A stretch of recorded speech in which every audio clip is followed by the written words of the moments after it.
And the Cubs found their magic back playing the White Sox as the Cardinals can continue to surge. The lead's down to 1. Plus, of course, we'll take a look ahead and we'll hit the farm because we got some hot prospects rocking right after this.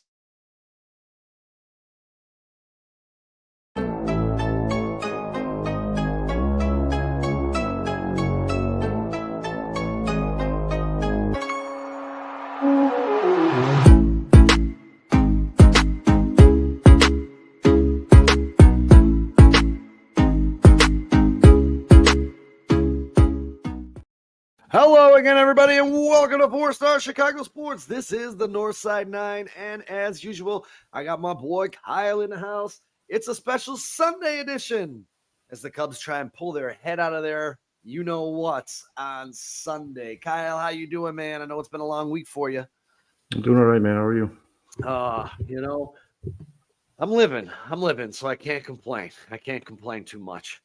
So we don't have a lot of time, so we're going to get right back into this. And before we get into how the Cardinals are coming on the Cubs like a bat out of hell, we're going to talk about the week that was, because something that happened this week for me, even though I know a lot of people are like, oh, this guy gave up a home run to the Mets. He gave up a couple home runs to the White Sox. I'm sorry, man. I've been impressed with the debut of Cade Horton. He's looked efficient. He's looked mature. I know he only went 5 innings, had a couple of Ks the other day. The outing didn't jump off the page for a guy known for swing and miss stuff, but it speaks volumes that he kept hitters off balance and executed pretty much a clean outing. The cut ride seamer was at 95, and he's riding 120 plus stuff. And again, the stuff plus is the metric that quantifies a pitcher's nastiness and effectiveness based solely on the physical characteristics of their pitches, such as the velocity, spin, and movement.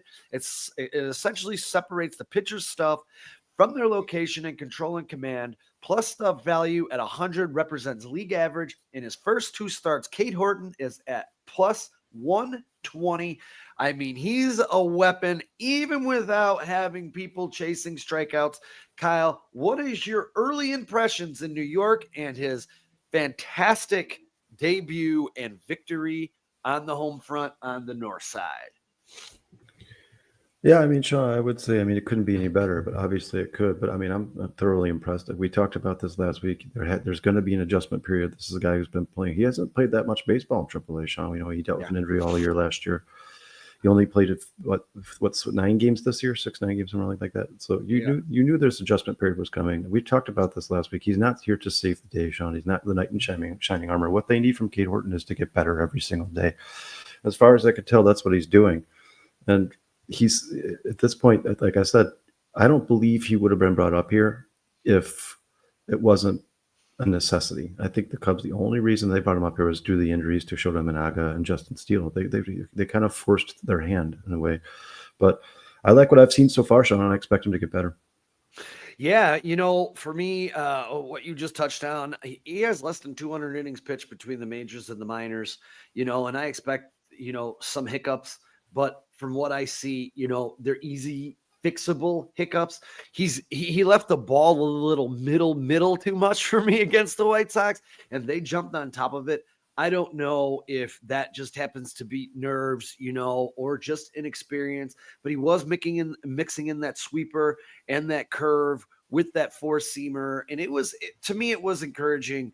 And it wasn't overpowering or dominant, so to speak, but I kind of see that in him and I kind of see it coming. So patience is going to be the key because this guy has to still learn how to pitch. And there's a lot of stuff that he still has to learn how to use these pitches, how to mix in the sweeper, mix in the curve and the fastball. And definitely, if he's not playing the White Sox and he leaves that ball middle, he's going to give up a lot more home runs. Let's just be honest. He's got to move that ball out of the zone.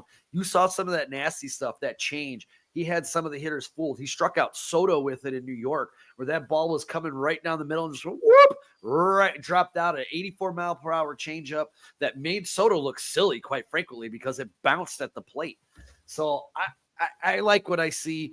And, Kyle, the one other thing I want to talk to you is you see Cade Horton. And then I start thinking and saying, man, the Cubs have this promising rotation moving forward with Jackson Wiggins, who's just currently flying through the rotation. You throw in a guy like Ben Brown. Hopefully, you can get Jordan Wicks, correct whatever his problem is. But when you start thinking about, say, a year and a half down the road, when you have Horton, Wiggins, Ben Brown, and possibly your fourth guy being Jordan Wicks, you might have what some would consider a very dominant rotation in Major League Baseball. What are your thoughts on maybe a year and a half, this rotation being one of the best in baseball? Well, I would hope that Justin Steele and Shota Imanaga are still here as well, Sean. I mean, they're Yeah. options for sure. They definitely have options. And then, I mean, Javier Assad, where do you think he's good enough to stay in the rotation? Do you get rid of him? Is he trade piece? I mean, obviously, you need to get him healthy to figure out what you got there. But I mean, yeah, there's definitely a chance that this Cubs rotation could be dominant for years to come. The problem is who stays, who goes. Is Kyle Tucker still going to be here? You just don't know. That's why these championship windows in professional sports are so small, Sean. First of all, you're always going to deal with injuries, obviously, and there's no way you can predict that when it comes to guys like Justin Steele, Shota Imanaga. There's no way to predict those. But yeah, the youth looks good, and it should, because they've been telling us about the farm system for the last 5 years. I expect Cade Horton to get better every single game, every single week. Obviously, he's going to have some bumps in the road where he probably is going to have bad days where he gives up 6, 7, 8 runs, but that's part of the process, Sean. That's part of the growing pains. And I do see a bright future for the Cubs here. Like I said, it all comes down to how do they accent that young talent? Do they sign a guy like Kyle Tucker? Do you give him an extension for $450 million? We've never seen the Cubs do that in the past. So right now it seems far-fetched, but we have heard talks of them possibly extending him. PCA's here till 2030, whether he likes it or not, but I'd get that guy's paid as soon as I possibly could. It looks right now, Sean, by all accounts, he is the NL MVP. Yeah, the Cubs, the future is bright. They got the guys like Breaking News Bruce says here, Matt Shaw should be coming back up here at some point. And we're definitely going to get into Matt Shaw here in just a minute, but you said the magic word for our first graphic of the day. We have to talk about a little history. I know it's been all over the news, but I mean, this is just tremendous. This is just tremendous when it comes to PCA. On the list of major league players with 12 home runs, 13 stolen bases, 36 RBIs in their first 45 games. There's the list. That is it. That's one hell of a list and a few great names in baseball's history. This guy seems to be the man. Now, Kyle, I brought this up to you. And Vizzo Joe, man, thanks for joining us from Cali. I know it's rocking 10 o'clock out there. I hope it's beautiful. And Steve, thanks for joining us. You're a first timer. I really appreciate Kyle and I really appreciate you jumping on. Let's sweep these boys today. And absolutely, eyes are on Kansas too. We got the Cardinals looking to sweep the Kansas City Royals, and the Cubs looking to sweep the Chicago White Sox. But as we switch this back up, and as we, you know what? We touched on PCA. We don't have too much time to dwell on him because we're up against the sweep here on Sunday, and we got a lot to get to. We all know what PCA is doing. Kyle, is there a way, and I just want to get your opinion on this because I know we talked about this on the phone yesterday, and I said, you're looking at what PCA is doing, and what PCA is doing is absolutely incredible. And you said if it comes down between the two, you'd rather sign PCA at 23 years old than Kyle Tucker. I have two questions for you when it pertains to this. Don't you think that the Cubs should be finding a way to lock both of these guys up and making it a most dominant lineup they possibly can? And before we start talking long term, and the only reason I say Kyle Tucker first currently, even though Pete Crow Armstrong is tearing up baseball and in my opinion should be in the MVP consideration as we speak right now, but don't you want to see him be consistent and do this year on top of year since we got him for 5 years? Let's see if he can continue this through this season and then pick up where he left off in 2026 before we start talking big dollars. Oh, yeah. I mean, that would be ideal, Sean. The problem is if the Cubs do sign Kyle Tucker to, let's say, a 10-year extension worth $450 million, does that then take the PCA extension off the table? I mean, if they decide to sign Kyle Tucker today, or tomorrow, and then in 2029, when PCA's contract is about to expire, they say to themselves, well, we can't afford PCA because all this money giving Kyle Tucker. What if PCA ends up being the guy he's been for the first few months of the season, Sean? If this is who he is for the rest of his career, he is better than Kyle Tucker. There's actually an argument to be made that he might be the best player in Major League Baseball, maybe outside of Ohtani, sure, but and Soto. Or right Judge. I mean, right now, this guy, if the season ended right now, he would be the NL MVP. I don't see how you could possibly not give him the MVP. And if he continues to hit for power on top of this speed, he's the best defensive player in baseball. He's the best base runner in baseball. You add power to that. Make an argument to me that he's not the best player in baseball, and he's 23 years old. I mean, if the Cubs came up to their fans and said you have to choose between the two, one of these guys is staying and one of these guys is going. For me right now, personally, Sean, it's PCA, and that's just solely based off of the youth. Yeah, and I'm with you. I am at the stance of we've said this on this show a couple times. We are the Chicago Cubs. Find a way to keep both these guys here and keep the Cubs atop of the NL Central. And we got everybody in the chat here. We got Ron, we got Bruce, Vizzo, Joe, Mike Ross. Everyone's talking about this sweep. Let's get this sweep. Let's get this sweep. We're going to talk about this sweep right now because the one thing, as good as the Cubs have been this year, they've had disastrous Sundays. And can we get this sweep? Because the Cubs are 1-6 on Sundays this season. Kyle, we have a pitching matchup here of Jonathan Cannon on the bump versus who's going for the Cubs today? Is it Colin Ray? I can't remember. Yeah, I believe so. Colin Ray. Can the Cubs figure out a way to pull their proverbial heads out of their butts and stop sleepwalking through Sundays and get this sweep of the Chicago White Sox on the north side? What are your thoughts there, bud? I mean, it's not asking a lot, Sean. This White Sox team is not good. I mean, no disrespect to the Chicago White Sox and their fans, but right now this almost looks like a AAA lineup to me. If the Cubs can't sweep the White Sox, we have bigger issues here because if you're going to start to establish yourself in Major League Baseball or in the NL as one of these dominant teams, this team who's going to be competitive and probably be a force to be reckoned with in the playoffs, you have to sweep teams like the Marlins and the White Sox, especially with, like you, Sean, you've talked about. The Cardinals are right on their tails. I mean, if the Cubs want to create some separation, these are the games in which they should use to create that separation. You should be beating teams like the White Sox. You should be beating teams like the Marlins. Now, Sean, obviously, you're not going to win every single game. And even when you're playing bad teams, they have good days. You have bad days. That happens, especially in baseball. It's a 162-game season. Sometimes you run into these teams on a bad day. But for the most part, if you're the team you think you are, and you're here to win the NL Central and probably make a bit of a playoff push, you need to beat these bottom tier teams. This is how Sean, we've talked about this many times. You should at least go 500 against good competitive teams in baseball like the Dodgers, Yankees, Braves, and where you make up that ground where you get over 500 is against these bottom tier teams, these tomato cans as you call them, the Chicago White Sox, the Marlins, and right now with the position the Cubs are in. How they've started the season with such a tough schedule, they should be looking at this as like kind of almost a day off, right? I mean, they've played every single good team in baseball. The Cubs should be looking forward to these days, but I'm not going to lie, Sean, it looked a little sketchy in Miami, or against Miami, I should say.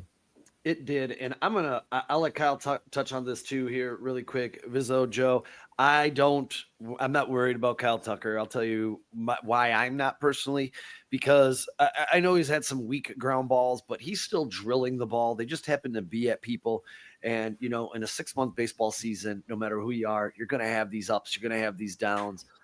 And he's definitely added it up the other day. I haven't added it up since the White Sox series, but coming into this White Sox series, he was like 5 for his last 36. So yeah, it's a bit of a bump in the road for him, but you know what? That's why you need to keep multiple stars in your lineup, because you're going to have to get through these bumps in the road while your stars struggle. But Kyle Tucker, much like when we say about the Bears, the one person I'm not worried about is Caleb Williams. The one person I'm not worried about on the north side is Kyle Tucker. I know he's going to get out of it. He's going to turn around. He's going to be red hot. And I will say this, and I don't know, maybe Kyle, you'll agree with me here, but if he's going to be slumping, I don't mind it against Miami, the White Sox, the Miami again. Hopefully he gets out of it, because as we take a look ahead in a minute, those Reds pitchers we're going to be facing next weekend, we need him to be out of the slump for that series. What are your thoughts on this slump for Kyle Tucker? Yeah, I mean, I'm not really worried about Kyle Tucker. We talked about this the preseason or in the spring training when he wasn't lighting the scoreboard on fire. I mean, the guys, everybody in baseball has ups and downs. Everybody, even the best of the best. Babe Ruth had him, Mickey Mantle had him, Aaron Judge has him, Ohtani has him, Kyle Tucker has him. I don't expect it to last very long. And Sean, at the end of the day, I think Kyle Tucker is going to finish as the best Cub this season, probably the Cubs MVP, if you will. I'm not worried about Kyle Tucker at all. And, like you said, if he's going to go through a slump, do it against these bottom tier teams while PCA is on fire and can carry the load. Yeah, absolutely. And Bruce just threw up an interesting nugget. Cubs and Dodgers. Of course, the Dodgers, because anytime there's a player that's available, the Dodgers are throwing their bank card around, for the love of Christ. Every time a guy becomes available, you hear the Dodgers name. Dodgers, yeah. But I did hear these rumblings earlier this week with Ryan McMahon. His availability out of Colorado, their third baseman, to solidify that spot at third. I do really like Ryan McMahon as a baseball player, but when we get to the later part of the show here, when we go down on the farm, if you want to get an insurance policy, you don't have to give up too much to get him. I'd be okay with that. But we're going to get back to this here in just a second. I want to get into really quick with you, Kyle, this rebuilding season for the Cardinals that's kind of put the pressure on the Chicago Cubs out of nowhere. And as you see here, the NL Central standings, the Cardinals have gained a lot of ground. About 10 days ago, they were 7 games out of first. They're 9-1 in their last 10. Not only are they 9-10 in their last 10, their pitching is starting to pick up a little bit. They've jumped the Cubs in overall stats in the bullpen and in the starting rotation. In overall, not by too much, 398 to 374. The bullpen almost by a whole run. You can see 16 more runs. The whip's a little bit higher for the Cubs. The Cubs have allowed 4 more home runs. They've struck out a few more and walked a few more. And then we get into the batting average, where this is the surging Cardinals part, man. The Cubs were tearing up baseball, batting 280, 290, and this is why the thing read today, the stagnant Cubs. The Cubs have dropped to 10th in overall hitting in the league at 253. Folks, they finished last year as a team at 246. So we're not too far away from that right now. Even with the addition of Kyle Tucker, the Deadbirds have jumped to 5th in baseball at 260. You can see in the last 3, both teams are kind of, 279, 304. The Cubs seem to be hitting the same home and away, where the Cardinals seem to be a little stagnant on the road. Kyle, my head is popping because you have Sonny Gray on the team who's rocking a 450 earned run average, but then you have all these other guys in this Cardinals rotation that seem to be just picking it up. Libertarian or Libator, what the hell's the other guy's name? I wasn't expecting this from a rebuilding season from the Cardinals.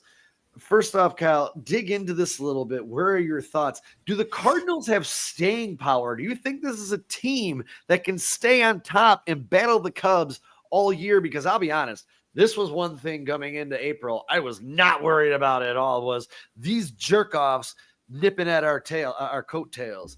What are your thoughts on the surging Cardinals?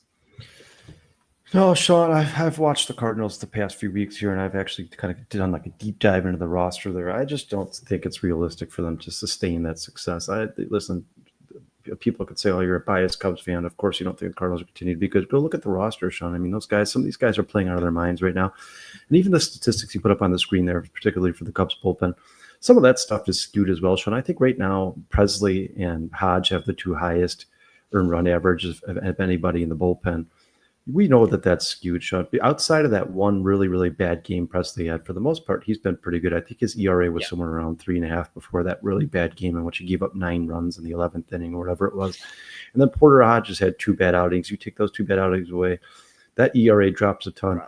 And it's the same for, you could say, the lineup too, Sean. If you took all, if you took every single Cubs third baseman batting average out of the lineup, what would their average be then? It would be what? It'd be almost probably 100 points higher. So yeah, some of that stuff, just those statistics, you got to be careful with that. But no, when I look at the Cardinals roster up and down from top to bottom, I just don't think it's something they could sustain. I mean, but Sean, baseball's an odd sport. I mean, how we've seen guys the last few years who have kind of disappeared. You're talking about Javier Baez, Wilson Contreras, and they all of a sudden they just come back out of nowhere and they start playing well. But how long can they keep that up? Yeah, the staying power for the Cardinals is something that I question as well. The guy who's really turned it on for them so far, and it looks like he didn't start the season because again, when it came to the Cardinals, it wasn't something that I was like, oh my God, I got to worry about St. Louis. But what's his name? Steven Matz in his 10th year for the Cardinals. 28 innings pitched. He's rocking a 191 earned run average. He's off to a really, really good start. Again, Well, not Sean, some, you don't even have to worry about his numbers falling off. What you have to worry about with Steven Matz is how long does he stay on the field? and At some point, for a fact that guy's not like Jacob deGrom. Like I love the guy; he's an absolutely amazing pitcher. But how long is he going to be out there? For a fact he's not going to finish the season. It sucks to say that. And I don't wish injury upon anybody, but this is just how it is, Sean. You got to go. Historically, routinely, these guys get injured, and I expect Steven Matz to get injured at some point. Sean, right now, the Cardinals are a team where just kind of a feel-good story. And I like what Bruce says here. The Cardinals are always competitive in some way, shape, or form. But ultimately, I don't even think the Cardinals will finish in second in this division. I think it'll end up being the Reds. And I think as I'm going through the rotation, it seems as though Matz is coming out of the bullpen. He's not logging any starts over the next 10 days.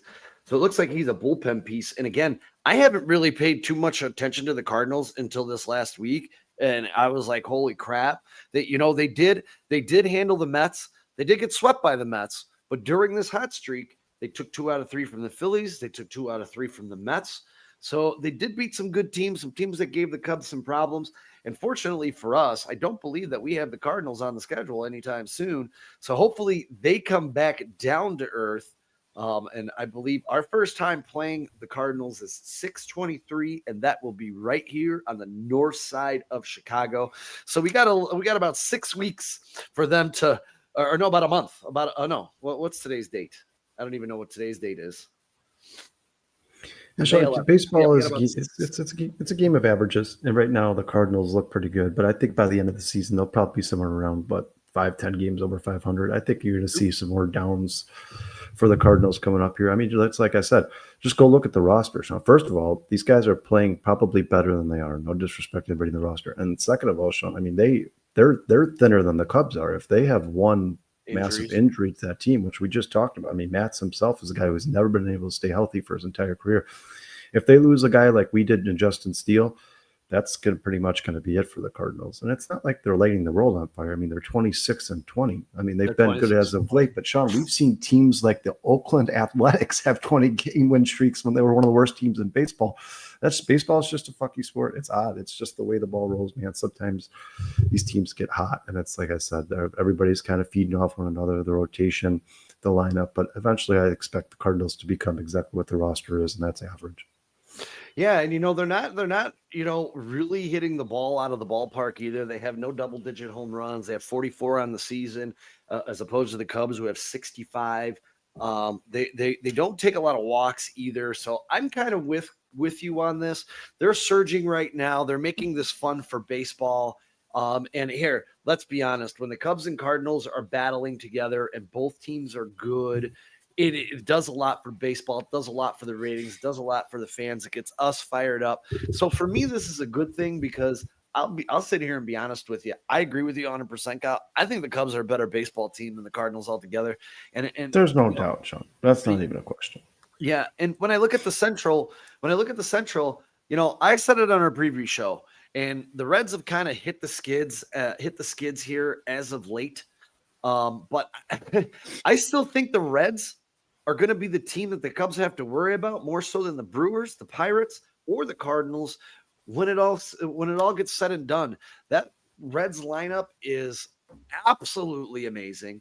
on top of the fact that it's amazing, they're getting great production out of their top 3 in their rotation. Who the Cubs, my friends, when we get into the looking ahead portion of the show, we will face 1, 2, and 3, 1, 2, and 3 next weekend for the Cincinnati Reds. So that's going to be a big, big series for the Chicago Cubs, who will hold a slim, and we'll see where we are then, a slim 4.5 game lead over the Cincinnati Reds, a 3-game set. If everything stays the same, yeah, and you really want Ian Happ back for that series, because Ian Happ, I believe, is the best career hitter at Great American Ballpark in Cincinnati, out in the Queen City. So we really hope he gets back. I saw him running. He plays very well against Cincinnati and Pittsburgh. That's definitely a guy you want in your lineup when you start getting into the heart of the divisional games. But Sean, this is kind of what we expected from the NL Central, right? I mean, I don't think anybody expected any team in the NL Central to win the division by 20 games. You knew these teams were going to be bunched up. You knew the Cubs were going to go through some bumps in the road, especially if they dealt with injuries. And they've already dealt with 2 monumental injuries this early in the season. I mean, you guys, if the Cubs didn't lose their top 2 pitchers, that would probably be a 3 or 4 game lead over the Cardinals. At least I would hope so. I mean, that's why that's why these guys are here. They're the most winningest pitchers on the Cubs, but. It's in terms of injuries, there's just been a disastrous start for the Cubs, but I expect Imanaga to come back healthy here. I expect Cade Horton to get better as the season goes on, and I think eventually the Cubs will start to run away with the division a little bit. But like you said, Sean, if you look at that Cardinal or that Reds team on paper, they're really good, but for some reason it just seems like they can't put it together. We've talked to we talked about this last year, right? Didn't you have them? Didn't you have them being like first or second in the division last year, and they just couldn't find a way to put it together? Yeah. How Bruce just said that the Cardinals just seem that team that always seems to find a way to be good. But the Reds are kind of a team that always finds a way to screw it up, along with the Pirates as well. I mean, Sean, when you looked at the Pirates' rotation coming into the season, I expected they would be better than that. Yeah. Better than they have been. I mean, they have 2 of the best pitchers in baseball. Yeah. And if you look over baseball right now, the Chicago Cubs would be within 2 games, if not a division leader in every single division in baseball. So through the injuries, missing Steele, missing Shota, Ian Happ, who is really one of the heartbeats of the Chicago Cubs team, being out of the lineup, to say that is pretty impressive. The AL West, they'd be 2 games out. They'd be half out of the AL Central. They'd be a half game up on the Yankees in the AL East. So, I mean, they're playing. They'd be a couple games out behind the Mets as well in the NL East. But, I mean, they're right there with all the best teams in baseball, including the billion-dollar Dodgers. So hopefully there's a little light at the end of this tunnel and they can get healthy. And again, like we said last week, if we're going to miss Shota, I'm very happy it's this stretch against 6 against the Marlins, 3 against the White Sox. It's going to suck to not have him against the Reds, but he wouldn't be starting in that series anyways, so it's not that big of a loss. He would be starting in Colorado. As I mentioned last week, his starts would line up White Sox, Marlins, Rockies. His next start, though, would be the tail end of that Red series here. Sean, if we lose to the Rockies, I might jump ship. But yeah, I mean, like we just talked about, it's a game of averages. We see these teams get hot. We see these teams get cold. I think ultimately, at the end of the day, it's like when we talk about some of these guys who are pitching with sub-1 ERAs or sub-2 ERAs, and they have a career 3.5 ERA. That's what baseball is. It's the inconsistencies. They'll pitch a sub-2 ERA for 2 months, and then they'll pitch a 4 ERA for 2 months. And ultimately, at the end of the day, they end up with somewhere around 2.5, 3 ERA. That's what baseball is. It's a game of average. Sean, 2 weeks ago, we were talking about maybe acquiring one of the Minnesota Twins pitchers. Now they've won like 13 in a row. You think they're going to trade anybody off that roster right now? No, but by the end of the season, I expect them to come back down to earth, and I don't think they're going to win that division. I think that division is Detroit's to lose. Yeah, they've claimed within 4 of the division. They're 6 games over 500 as we sit here and speak right now. I'll be honest, I'm with you, Kyle. Is one thing I didn't want to happen, because I think the key for the Cubs here, no matter what happens the rest of the year, and Kyle, please respond back after I say this, I think the key is getting some for a deep playoff run, whether it's a World Series championship, which I don't see, just a deep playoff run to build some stability with some of these youngsters learning how to play deep into a season. Is you're going to have to get another front end starter to replace Justin Steele, and you're going to have to solidify that third base spot. And we'll see what happens in the pen, but I still think I would like to see them add at least one more pen piece Hopefully that's all we need as the trade deadline approaches at the end of July. That's a lot. Yeah. I mean, realistically, if you want to compete with teams like the Dodgers and the Yankees, Sean, I'd like to see him add 2 bullpen pieces, a front end starter and a third baseman. But I mean, when it comes to third base, we can have this conversation later on in the show. I'm sure you want to bring it up, Sean. But Matt Shaw should be up here. I mean, just make me an argument why he shouldn't be up here. I mean, when you look at Nicky Lopez and John Birdie, and you know, it's funny. I was hanging out with 2 of my buddies watching the first game of this. And Birdie came up in the 9th hole, and I'm like, watch this clown. I'm like, he's going to look at strikes, and he's going to swing at balls. He did it on the first 4 pitches. And no disrespect to John Birdie.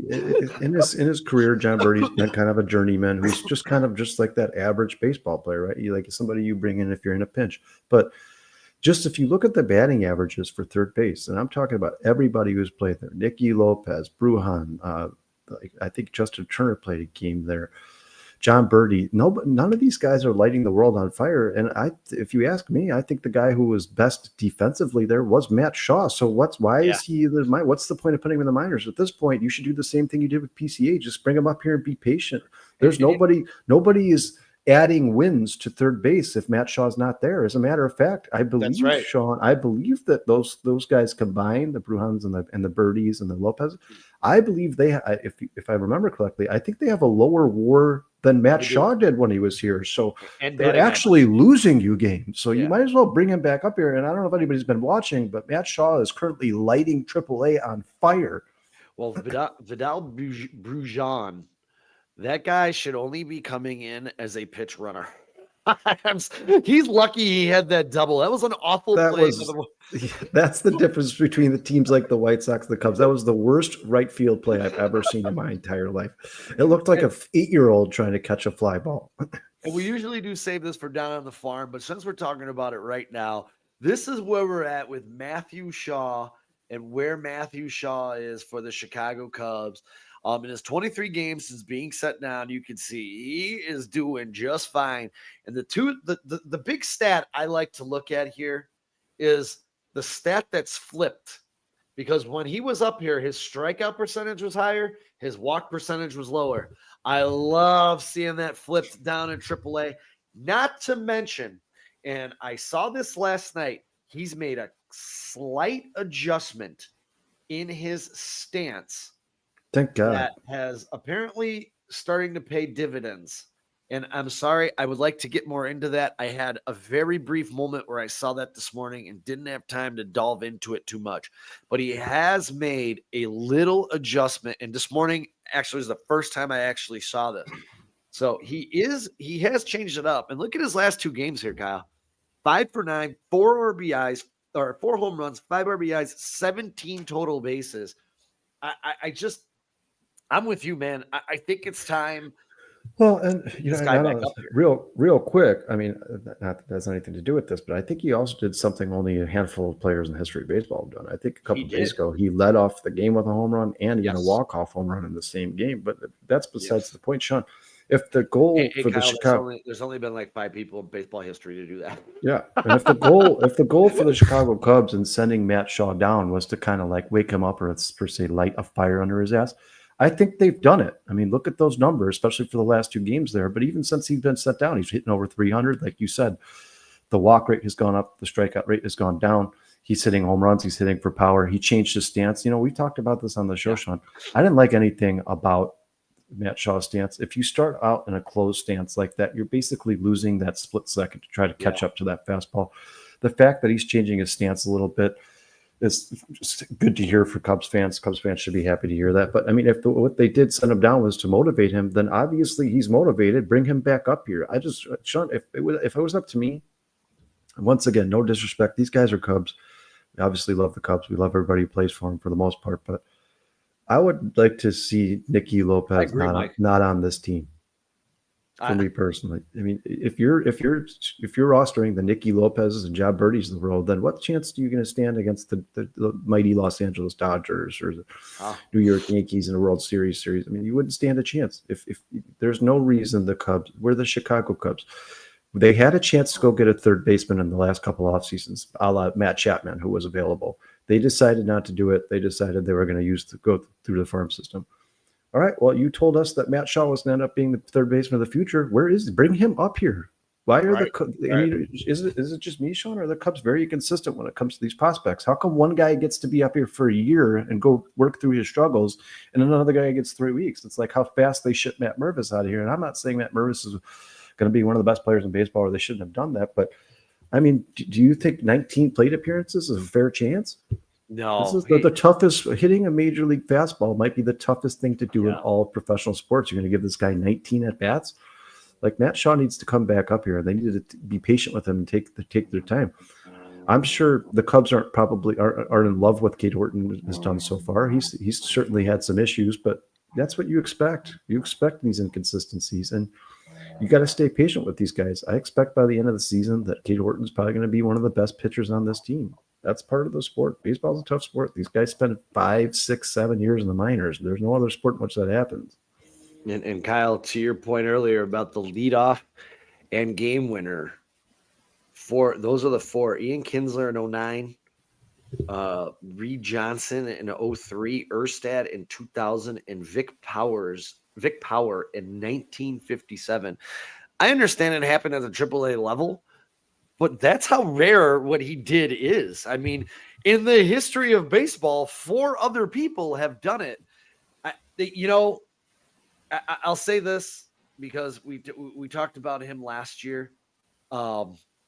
Jackson Holiday, he had the same struggles, man. I mean, he came up here, he was batting what 057, and they sent him back down. And this year, I agree, he's Mike. not lighting the world on fire, but he's hitting 269, 5 home runs, 16 RBIs, 36 at bats. I'll tell you, we'd be taking that out of Matt Shaw right now. So. I mean, there's only one way to learn, Sean. You have to, if you want Matt Shaw to eventually be able to catch up to that major league fastball, then you have to let him see major league fastballs. That's the only way he's ever going to learn. Sean, you're the one who talked me off the ledge, but what was a year and a half ago when I was harping on PCA and how slow he was. I mean, he looked like he had never taken a bat in his entire life, but the Cubs stayed patient with him. They have really, by all accounts, have very good hitting coaches on this team, and they changed his stance up a little bit. And look at him now. He's found his way.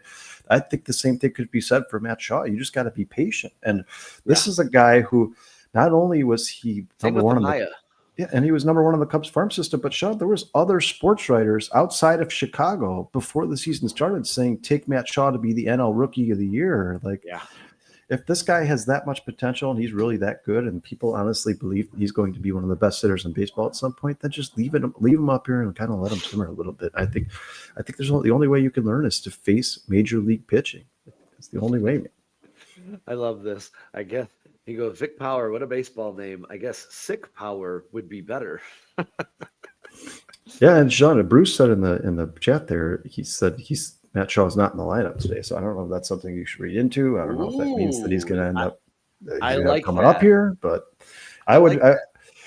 if it was me, you know where I stand for the rest of the season, especially right now with the guys you were putting over at third base have a lower WAR than he did. I would just bring him up here and leave him there, and eventually, I think he'll hit his way out of that slump. I think that's what every major league player does. I wanted to touch on that Ryan McMahon thing really quick. He's not having the greatest season. He is hitting 209, 6 home runs, 11 RBIs, got a stolen base. His OPS is 709. He's a career 241 hitter. He has 130 home runs. Maybe he could find a spark here if the Cubs were to trade for him. And if you bring up Matt Shaw, and I just want to get your thought on this. If they were to bring up Matt Shaw, would you still be looking to make a trade for a veteran like Ryan McMahon who can maybe spell him? Or if you have to send him back down, because now you have a professional third baseman who can flash some leather, and you're booting Nicky Lopez or Birdie off of this roster. One of them will probably stay. I'd probably keep Nicky Lopez just for base running ability, because I think him and Brujan should just be base runners, period. Yeah, I mean, Sean, I would take Nicky Lopez off this roster. Brujan would be my pinch runner, and I would not add a third baseman because, first of all, I don't think this team is capable of winning World Series this year. I think there's just been too many injuries to this team. I think that they're not deep enough in the rotation. They're not deep enough in the bullpen. So at this point, I think you should try to give Matt Shaw as much time as you possibly can. You should be grooming him to be your future third baseman. Another thing, Sean, is when John Birdie played as a reserve player, a guy who played maybe once every 2 weeks, he actually didn't look that bad. But that's the fact of the matter is he's just not a starting third baseman. And I bet you if you asked John Birdie, he would tell you that himself. It's like when they kept putting Aroldis Chapman in for 5, 6, 7 batters, and he's like, guys, this is not who I am. I'm a 1-inning guy. This is what I am. This is where I've exceeded my entire career. If it's not broke, don't try to fix it. I'd say the same thing for third base. It just bring Matt Shaw up here, and I think Matt Shaw should be playing close to 130 games for this team. I just don't. I don't think that. I don't think there's any benefit to not giving Matt Shaw as much major league experience as you possibly can, because ultimately the goal is to win a championship next year or the year following when Justin Steele's back healthy and Cade Horton is caught up to this major league speed and the game's starting to slow down from a little bit. The Cubs should be thinking about the future. And if they are thinking about the future and winning a championship in the next 3 or 4 years, Matt Shaw should be a big part of that conversation. I'd have him up here and I'd have him playing every day. I don't think the Cubs. And Sean, we added a third baseman last year. We traded away young prospects last year for third baseman, and then we traded him in the offseason in Isaac Paredes. So, I mean, I don't know if I trust the Cubs to make these trades anymore, to be honest with you. Yeah, something's got to give at that hot corner, because I'm trying to think. Was the last good third baseman we had here, was it Aramis Ramirez? Well, I mean, there was another good third baseman who played here. I think you're forgetting about one. Who? MVP. Oh, Chris Bryant. Yeah, Chris Bryant was definitely. Sorry. You know what? I'm so into this. Holy crap! That we can't find anyone to play third base for 3 years. I mean, Sean, we've been having this conversation for too long. I could tell you that. I mean, the Frank Schwindells and Patrick Wisdoms of the world, that needs to stop. The John Birdie, this needs to stop. Everybody who knows baseball, anybody who's ever played baseball, knows that third baseman, that hot corner, is one of the most important positions on the field. Why the Chicago Cubs, of all people, are the 4th most valuable team in all of baseball and have copious amounts of money in which they can spend and go get anybody they want, can't figure this out, is absolutely mind-blowing to me. And it's the same thing can be said for the bullpen as well, Sean. We saw that 2015 World Series, that Royals team had that 7, 8, 9 inning guys, those guys, and how they could just shut everybody down. And basically, if the Royals took a lead into the 7th inning, the game was over. That's when these teams sort of started to take notice that the bullpen is how you win a championship. And look at the bullpens that won the championships for the last 5 years in a row, Sean. They're all dominant bullpens in baseball. The Cubs continue to ignore the third base, the bullpen, and I don't know. It doesn't make any sense to me. And we were going to the season, Sean. Even you and I said, yeah, they've done a little bit to the bullpen. They've addressed it a little bit, but we're still not satisfied. And here we are having the same conversations again. Yeah, and you want to know what's funny about that is that we're having the same conversation that they thought they addressed with Matt Shaw, with Eli Morgan, with Ryan Brazier. And I'll be honest, 2 of their 3 top acquisitions in the bullpen haven't even played. Yeah. Eli Morgan and Ryan Brazier have been on the DL. So it's just like, come on, man. It's like the Cubs will go get these guys who they're bargain shopping. They'll get these guys who they're like, oh, this guy had a 1.5 ERA. So as long as he stays healthy, we're good.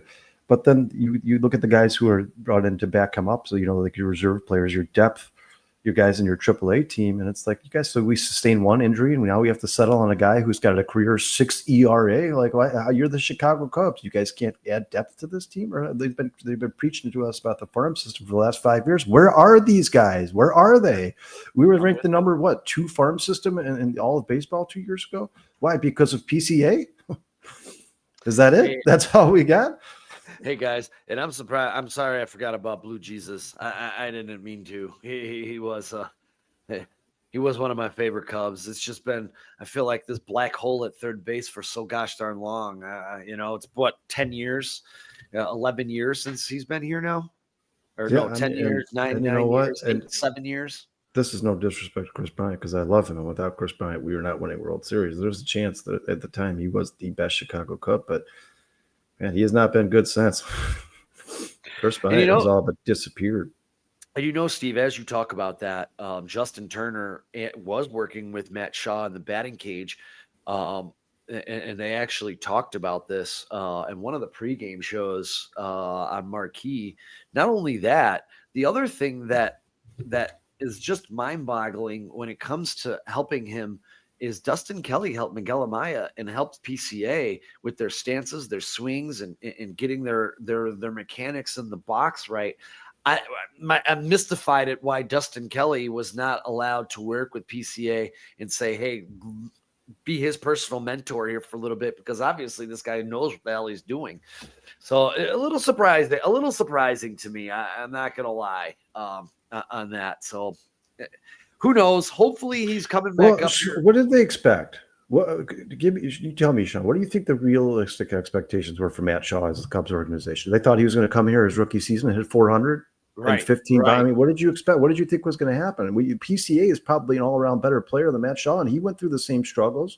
Yeah, everybody does. Yeah. It's the toughest transition of any transition in professional sports. To go from minor league baseball to major league baseball is an entirely different game. It's a completely different game. These guys are not pitching 91, 92. They're pitching 100, 101. That's a totally different game. I have a question. Now, we say that we thought the Cubs were confident going in with Matt Shaw to the season. Was Matt Shaw default because every free agent they tried to acquire signed someplace else? Bregman got a better deal with Boston, and they were hot after him. So was the confidence level there in Matt Shaw, or were they just like, what? We don't got anybody else. Do you remember me saying this before the season started? It was one of our first shows with Alex Pat here. I said on this podcast, I said, it's kind of strange to me that the Cubs keep telling us that Matt Shaw is the number one prospect and he's going to be the third baseman of the future and he's amazing and they're so excited to have him up here. But at the same time, they're pushing so hard to sign Alex Bregman. Like, okay, well, which one is it, guys? Yeah. Is Matt Shaw going to be ultimately have a higher ceiling than Alex Bregman at this age? Or are you guys just feeding us a crock of shit and telling us Matt Shaw is going to be good because you don't want to spend money on a third baseman? Right. And I will tell you, as we get into this bullpen thing and as we switch gears, unless there's anything else you want to talk about. No, I mean, like I said, I'm going to look into this. Matt, breaking news, Bruce said Matt Shaw is not in the lineup today. I appreciate you bringing that to our attention, Bruce. I'm going to go check that out as soon as the show's over. But I just tried to Google it, and there's nothing up about it, him getting called up as of yet. I hope that's the news that we hear later on today or early tomorrow, Sean. That's the best case scenario for the Chicago Cubs. And as you look at best bullpens in baseball before we switch gears, San Francisco, 259, 3 games out of first, I think. The Mets in first, 293. Minnesota in first, 293. Or no, in second, excuse me. Second. Detroit in first, 298. San Diego, a game behind the Dodgers, 322. Kansas City. It's really amazing to me when you look at the top 10 bullpens in baseball, 3 of them reside in the AL Central. Man, the tables have turned. I mean, that division was the laughing stock of baseball for the last 10 years. I'm actually kind of surprised the Royals have started off as slow as they have. I expected the Royals to be a really, really good team. The team that's surprising me right now, Sean, is the Tigers. Detroit is better than I thought they were going to be, and I knew that they were. You told me last year when you picked them to win the division, you're like, this Detroit team's got a year too early, and they're getting better. But I didn't expect this. I mean, they're legit. That team is legit. And you want to know what else is the big secret, and the reason why I'm going to pull for Detroit is the renaissance or resurgence or whatever you want to call it of one El Mago. Javi Baez, he's hitting over 300, hitting walk-offs. He's got that smile back. And I'll tell you right here in my heart, I am so, so happy to see Javi Baez enjoying his baseball career again. I cannot be happier for anybody in baseball. And Sean, it's not just for Cubs fans. Kyle Harris and I were talking the other day, and El Mago, Javier Baez is great for baseball. Just the energy he brings to the game, how marketable that guy is. He's just good for baseball all around. Yeah. It's nice to see Javier Baez come back to true form here, because it was really sad that guy. I mean, you were talking, wasn't he at one point? Wasn't he like second or third in MVP voting? Yeah. And then he went to go on to be one of the worst players in baseball. I'm like, how could that possibly happen? But maybe it was just the move to the outfield. Something inside of it has woke him up, and it's fun to watch Javier Baez. And it's pretty crazy that they moved him to the outfield. I It's was going to say can't miss TV. it's kind of crazy they moved him to the outfield because he was such a damn good shortstop. Yeah, maybe they just felt like there was just too much on his plate. Maybe they felt like they were losing too much on offense from having him play full time as a shortstop. But how old is Javi now? I mean, he's probably the point now where he's probably lost a step, so he'd be better off in Yeah, the I guess outfield. that's true. How old is Javi Shortstop now? He's got to be is 25, 26. shortstops in baseball in the major leagues is a grueling position. I don't think there's many guys who can play it for Oh, wow. double digit years. Dude, he's 32. Yeah, Wow. yeah. Wow. That I mean, makes Sean, me feel they that makes almost me feel so old. they won the World Series was almost 10 years ago. So crazy. He was 22 years old when he Yeah. was here. My God. Oh, thank God. It's like watching these guys in college football retire from the NFL, and I watched them from freshmen. God, I'm starting to feel old. Yeah, and crooked commish, breaking news, Bruce. I love Javier Baez, but you were both 100% absolutely correct. I mean, PCA is ultimately going to have a better career than Javier Baez, and is probably a better player right now. So yeah, the trade was definitely worth it. And I have no problem or no ill will towards the Cubs for trading those guys when they did. I think that was the right time to get rid of that World Series roster. Obviously, Cubs fans weren't going to be happy about it. That collection, that group of guys were the first people to bring a World Series to Chicago in over 100 years. Of course, it's tough to see him go, but at some point you got to start making business decisions, and that's exactly what the Cubs did. I'm glad that they got rid of Bryant, Rizzo, and Baez. No disrespect, and I'll love those guys for the rest of my life. Especially, I would have kept Rizzo. Yeah, but I mean, Sean, look at his career since he left. I mean, he's been decent, but he's had a lot of back. I mean, those back issues were starting to rear their ugly head when he was here, and then they just got 100%. Worse and worse. So I love Anthony Rizzo. Anthony Rizzo was my favorite player from that team, no doubt about it. But I just don't. At some point, you got to start thinking about wins more than you do about doing guys favors or keeping guys here to appease the fans. You want the best players, and Sean.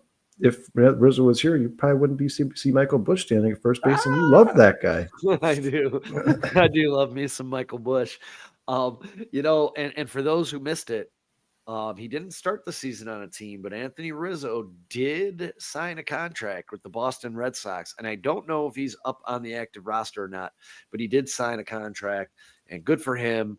I hope that when his baseball career is over, that he winds up right back here in Chicago doing something media or anything for the Chicago Cubs, because like you, Kyle, I absolutely loved Anthony Rizzo, and I'm praying to God his bobblehead's actually sitting right here. That big catch on the big catch that he had on the wall, it was memorialized. I love Anthony Rizzo, man, and I hope that when it's all said and done and he hangs up the cleats, he ends up doing something here in Chicago back with the Cubs, because I love that dude so much. Sean, life comes full circle. Anthony Rizzo ends up back on the team that drafted him. Back on the team that drafted him. Yeah, it's crazy. Well, boys and girls, we are running out of time, so we got 2 quick segments to go, because I want everybody in the chat, I want to get either say yes or no. Cubs are 1-6 on a Sunday. Do they break this curse against the awful stinky White Sox, get this sweep, and get their second win on a Sunday of the season? Hit me a yes, hit me a no. Let me know what you're thinking. We love y'all. We thank y'all for showing up on this impromptu Sunday. We had family stuff going on, a bunch of malarkey yesterday. So we will be back next Saturday. But per usual on here, before you know what, we're going to hit a quick farm report, because there are a couple things on the farm. We already got to Matt Shaw, but there was an interesting game that happened on Friday, and is the first time it happened for the Chicago Cubs. They were playing the Saints of St. Paul, and the Cubs pitchers that consisted of Solomon Fulmer, Krisk, Brian Brazier on his rehab start, Ethan Roberts, and Gavin Holloway, who was just up here and came back down, combined for 17 strikeouts in a baseball game. It is one of the highest numbers. I can't remember if they said the highest number in the minors and the majors this season. It was either the first or the second. So that was really awesome to see on Friday. And I'll be perfectly honest, Kyle, and I don't know what you thought about Gavin Holloway, but when he was up here, he wasn't a guy I really expected they were going to set back down. It seemed like he kind of found a niche up here, and I really, really liked Holloway. So hopefully he gets his, they figure it out and they get him back up here. What are your thoughts on Holloway and what you saw out of him? I don't understand why you wouldn't. I mean, Sean, we've talked about this before. Remember when Alex Canario was here and he had that really big game? I think he had that grand slam on one of his first at-bats in Major League Baseball. Yeah.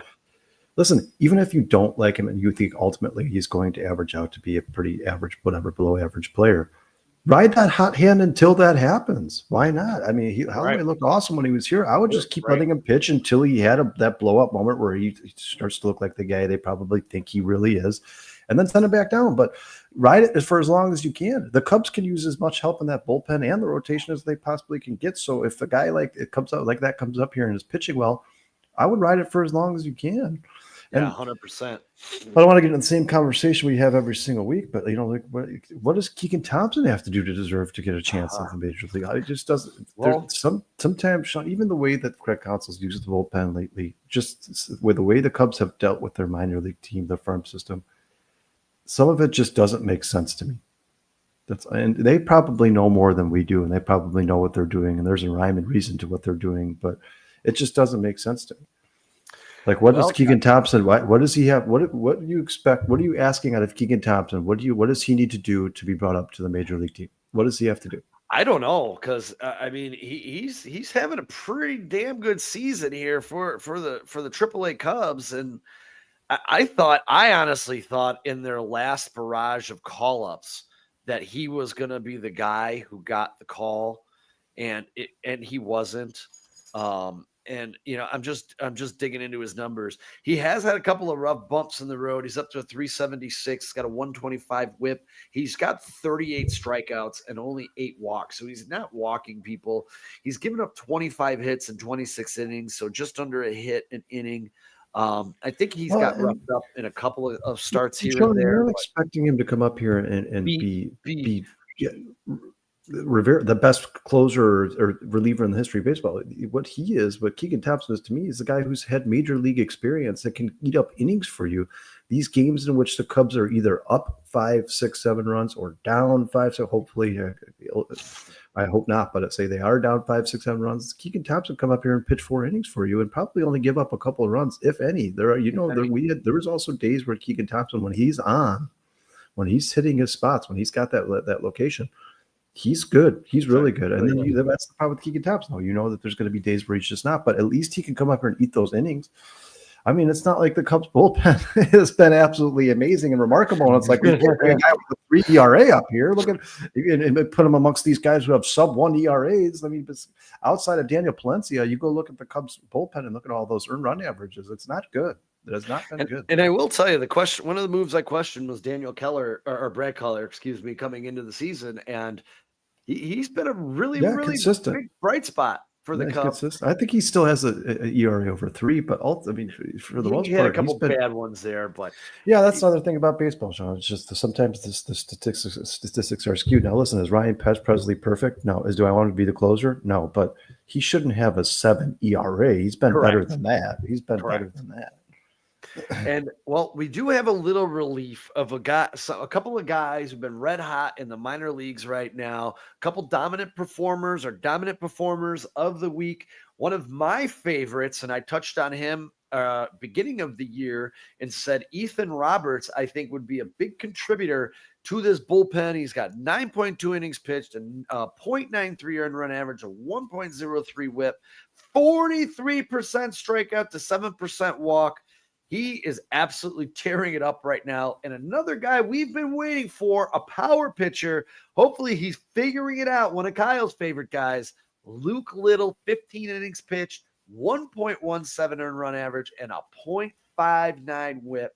He's striking out at people at a 27% rate and walking at people at a 9% rate.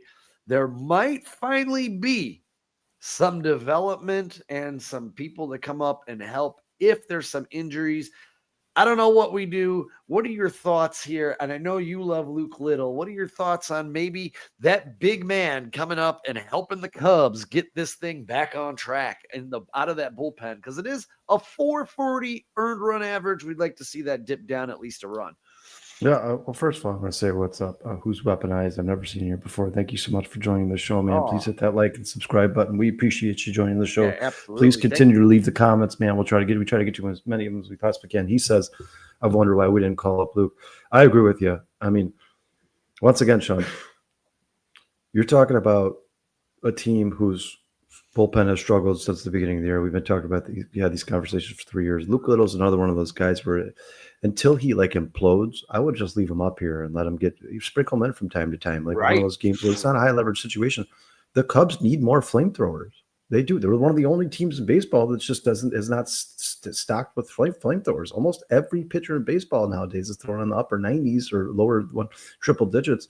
Luke Little is one of those guys where if he can hit his location consistently, he's a lot like Daniel Palencia. If you can hit 101, 102, 103 miles an hour and you consistently hit your location, those balls are almost impossible to hit, almost impossible. I don't think Luke Little did anything to deserve to be sent down. Well, Sean, what was he up here for? A week? If that? Was it a week? Yeah, it's like... I mean, if you're going to be a team that tells us you're going to ultimately win a World Series due to this farm system and you're going to build this team through the farm system, then you have to be more patient with these guys and you have to be more consistent and their playing time. It's like Matt Shaw. It's the same conversation all over again. It's if there was somebody, if the Cubs had 4 guys in their bullpen who were absolutely lighting the world on fire, I'd say, hey, you know what? Leave Luke Little down there and let him simmer. Continue to develop him. But we don't have that. There's nobody on the Cubs right now that's just dominating. Besides Daniel Palencia, nobody's dominating the competition. So you might as well go into that farm system and see what you got. I like the potential of Luke Little because he's a flamethrower. The guy could consistently throw over 100 miles an hour. That's why I want guys like Luke Little up here. If you can find a way to get him right and get that location more consistent, he could end up being the most dominant pitcher in the Cubs bullpen. The ceiling, Sean. At this point, when you're talking about you're digging in your farm system and winning a championship through your farm system, you need to start thinking about these guys' ceilings. Who has the highest potential? And I think the guys who could throw 101, 102 miles per hour are probably the guys with the most potential. Yeah, and the guy for me, and I always thought this, and maybe because I've had a little bias towards him, because he has been he's an avid card collector, like myself, but we have Ethan Roberts, and Ethan has some nasty stuff, and I'm hoping that we can get my brother up here pretty soon. We'll see. I think these guys are going to be able to help the Cubs here in the very near future and hopefully solidify this bullpen without having to make any crazy moves. We did have the Cubs are hot. Matt Shaw, which we did touch on. Oops, excuse me. Matt Shaw, for those who missed it earlier, he is on fire right now in the minor leagues. He is tearing it up. We're hoping, as Bruce, the producer, came out with just a little bit ago, Matt Shaw was pulled from the lineup today, so we're hoping that that is a sign that he is getting the call back up to the big squad, and we will be seeing him batting here in this lineup relatively soon. Outside of that, my friends, we have to take a look ahead before we head to wrap up the show. Sorry, I'm a little lost here, boys and girls. But in the week ahead here, we're going to have the Marlins, and I do have to have an apologize. I thought I fixed this graphic, and I did not. This first matchup will be Brown, but he is going to be going up against Cabrera and not Quintrell, who is pitching today. I must not have saved it when I changed it. Cabrera is 0-1 with a 552 earned run average, rocking a 153 whip in 29 innings pitched, 26 strikeouts, and 13 walks. And that is Edward Cabrera. And the other 2 games, Tyon and Weathers, Horton and Meyer, are correct. Coming to the week ahead, and followed up by the big series that we have coming up against the Reds, 4.5 games behind the Cubs. As you see, we'll have Andrew Abbott in the first game at a 210 earned run average. We'll follow up by Hunter Green, that 236 earned run average, a little deceiving because his whip is at a 0.80, which is absolutely insane. And Nick Lodolo, who has given the Cubs fits in the past couple of years. So this is what we have in the next 6. We have 7 games with today. We usually have 8. I will say I was lucky enough to take last week. So Kyle and I are 1-1 since we started doing this right now. I had the Cubs at 5-3. Thank God for that miracle comeback on Tuesday against Sean, I almost went back to back there. Yeah, you almost did. I was sitting there. I was more pissed that we were struggling against these guys than anything else. But oh my God, I'm gonna take. It did create a very memorable. I will never forget Nico Horner rounding third with that big smile on his face on his birthday. I will never forget that. Yeah, that was pretty cool. I was dying. I was laughing my ass off. Sean, real quick, just get to some of these comments before we get into our in-laws here. Joe says voices showed up at Wrigley. Obviously, he's talking about the Ballesteros guys. Showed up at Wrigley with a suitcase. Wonder if he's headed back down. Ian coming back up. I would assume Bat Shaw would probably be the guy coming back up. And then who's weaponized says Little Roberts Palencia SUCP. I know exactly what he means there, but he says that's sent up, sent down, sent up, sent down, I think. Yeah, and then who's weaponized follows it up with Ian back. Seiya just sucks in the field. Yeah, I agree with you. Seiya Suzuki should not. He's proven at major league level that he should not be playing outfield anymore, guys. But Sean, do you want my prediction? Is that what you're asking, or do you want to talk about those games a little bit? I mean, if you want to talk about them, I mean, I'm saying I'm thinking the Cubs are going to take 2 out of 3 in South Florida. Well, you know what you should be doing for the Chicago Cubs? When you're looking at these teams like the Marlins and the White Sox, and I guess maybe you could put the Reds in that conversation. I'd say the Reds probably, it's going to be a while before they decide to part ways with anybody, but you should be looking when you're watching these, when you're playing these teams, you should be looking if there's anybody on these rosters worth trading for. I mean, I don't believe that the Miami Marlins believe they're anywhere near winning a championship anytime soon. So is a guy like Weathers available? But yeah, I don't know. It's just something to keep your eye on. I feel like there's a lot of these teams who are kind of on the fringe of being like in the wild card conversation aren't going to trade. Teams like the Minnesota Twins, but teams like the White Sox, teams like the Rockies, teams like the Miami Marlins, I would keep a close eye on some of these guys in that organization, see if they're willing to part with some of these guys. Weathers has looked really good to me if as a Cubs fan. But yeah, Sean, I think I'm gonna. You said there's 7 games on the docket there, right? 7 games with today, yeah. Yeah, so I'm gonna go 5-2. I'm gonna go 5-2. So you're taking the Cubs to handle the Reds next weekend. Well, I think the Cubs will win today. Take both series, 3 games to 2. I think they could sweep the Marlins, and they should sweep them. If the Cubs are who they tell us they are, they should sweep the Marlins. So then you got you 4-0 right there. And then I think they could at least win 1. They should win 2 against the Reds, but at least win 1. Maybe we'll lose 1 against the Marlins and win 2 against them. However it has to happen, but I'm going to say 5-2. But if you're taking the sweep, then you're saying the Cubs lose 2 out of 3 at Great American Ballpark. Well, Sean, like I said, maybe they lose 1 to Miami, and then 1 to Chicago clubhouse. In any one of those variables, it doesn't really matter to me. I just think ultimately they will go 5-2. Baseball's a fucking sport. You're going to lose to bad teams. You're going to beat good teams. It's just the way it works out. I'm going to say 5-2.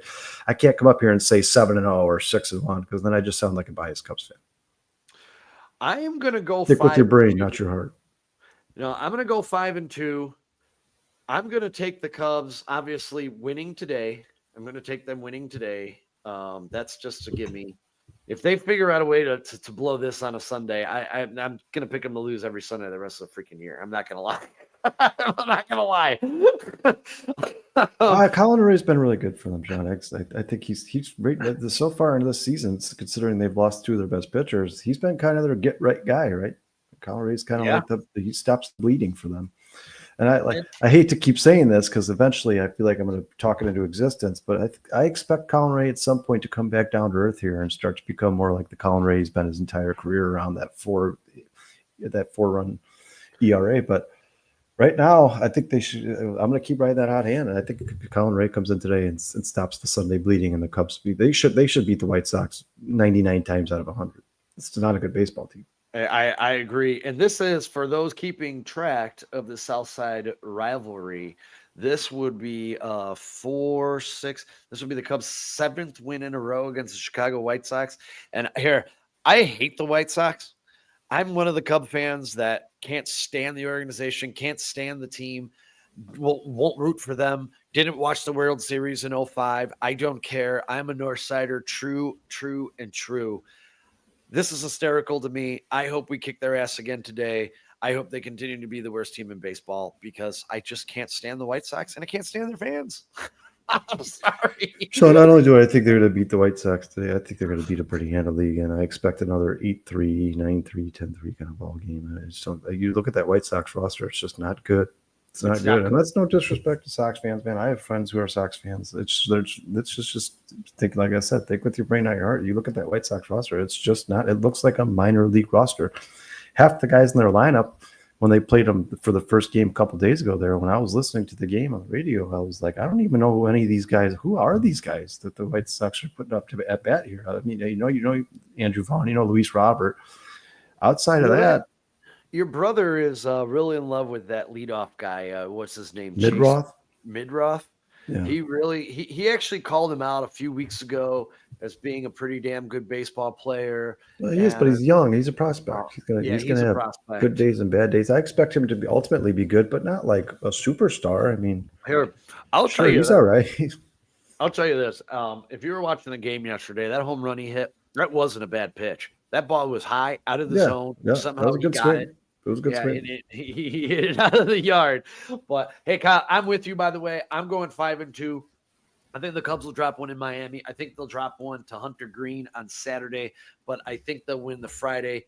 And I mean, here, we'll see if their Sunday woes continue, because this could be 4-3 if they can't figure out a way to beat Hunter Green on Saturday and they just decide to shit the bed on another Sunday, which could very well happen with this gosh darn Cubs. Breaking news, Bruce has them at 5-1 this week. You got one extra game. You think they're gonna win? You think they're gonna win today, Bruce? Yes. Yeah. So you're gonna have the Cubs. I'm writing you down on the log here. Yeah. Bruce has the Cubs at 7-1 this week. 6-1. Really? Oh, 6-1. Sorry, 7 games. 6-1. So you're thinking they're going to win today, sweep Miami, and lose 1 to Cincinnati? Is that who's weaponized? Thanks for joining us, man. Really appreciate it. Please hit that like and subscribe button, man. Yeah. Yeah, Sean. Mike Ross says if they subbed the AA Sox team, would anyone notice? And then Chicago Clubhouse follows it up with like probably not. Yeah, maybe beat the Marlins. We'll see. Yeah. And you know what, too? This everyone's like, oh, the Cubs did. I saw this big uproar about Kenta Maeda on Twitter. It's like, guys, right now the Cubs are just throwing shit at the wall and seeing what sticks. Like, if they can get this guy to come in and when they're up 13-3 and throw a couple of quality innings, I think all this signing is. This guy's like 37 years old. Yeah, great for Kenta Maeda. It's cool. But Sean, I mean, how many times are we going to see this? Drew Pomeranz, Kenta Maeda. Like, guys, eventually, instead of just signing 30 pitchers and hoping one of them pans out, how about you just go pay a really good pitcher? Good one. That's what I would do. Like, what did that guy say on the podcast the other day? If you have 50 pitchers, then you have none. like if you have 4 quarterbacks, then you have none. It's the same thing with the Cubs here. These are just bargain signings. They don't want to spend money. Kenta Maeda came cheap. Drew Pomeranz came cheap. They're hoping they can find a diamond in the rough. He can resurrect his career at 37 years old. The fact of the matter, guys, is Kenta Maeda's best days are behind him. And he's not going to be the Kenta Maeda we remember when he was young ever again. The Cubs are just hoping they can get a couple innings out of him, a couple games out of him here and there. Maybe kind of fill in the gaps until Shota Imanaga gets back. But at some point, the Cubs are going to have to go get an actual starting pitcher if they really want to stand a chance at winning a World Series. You got to go get somebody. They definitely will. And with that, ladies and gentlemen, we are going to put a bow on this thing as the Cubs try and break out of their funk. We got this stupid, and I forgot to show this earlier, this stupid Cardinals winning streak. They were pretty dominant over. They had the best earned run average, the second best OBP. They scored 47 runs in that 9-game winning streak. Let's just say this, ladies and gentlemen, as we talked about at the top of the show, let's see if they can maintain this over 162 baseball games. We got about 120 left. My answer is no. I think the Cardinals will finish somewhere 6 to 8 games out of first place, especially when the Cubs start kicking their ass when they play head to head. Yeah, and they don't have the longest win streak in baseball anymore because the Twins took it. But this is one of my favorite. Oh, they did? Yeah, the Twins had won 12 in a row. Oh, shit. I'm not even paying attention. It's been a crazy week. So. Yeah, Mike Ross, this is the comment of the day here, man. We're going to start doing a comment of the day, and this is my favorite so far. Dodgers are shopping at Macy's. Cubs are shopping at the dollar store. Yeah, that's pretty much been the Cubs my entire existence. That's who they are, man. If the Cubs spent money like the Dodgers, they wouldn't have taken them 108 years to win a World Series, guys. At the end of the day, I love the Cubs. I'll always root for them, but you got to call it how you see it, guys. They're cheap. It's a cheap ownership. Hey, Commish, thanks for joining us, man. We're gonna get a watch party together. Maybe down the road for this Cardinal series coming up in a couple of weeks. That would be the perfect one, yeah, for sure. Because then we can all talk shit about the Cardinals together. Maybe we'll get some people. I know you're in Arizona, Commish, but maybe we'll get some people. We'll do a live watch party at River Street or something. We'll set it up right at the corner of the bar there. We'll pack it up and have a nice Cubs watch. Sean, you could do it at any Tuesday dart today. You guys get animated. Anybody could watch that. It's entertaining on Tuesdays, guys. Especially when Sean gets upset with the Cubs. Sean gets upset with the Cubs. If you guys watch the Bear shows and I'm watching the Cubs, you've already seen it once or twice. Yeah, conniptions. Yeah.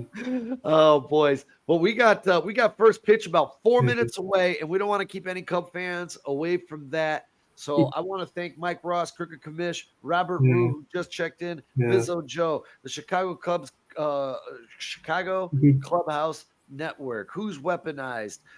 T, we love you, bro. I'm not rooting against the Tigers. I promise you that.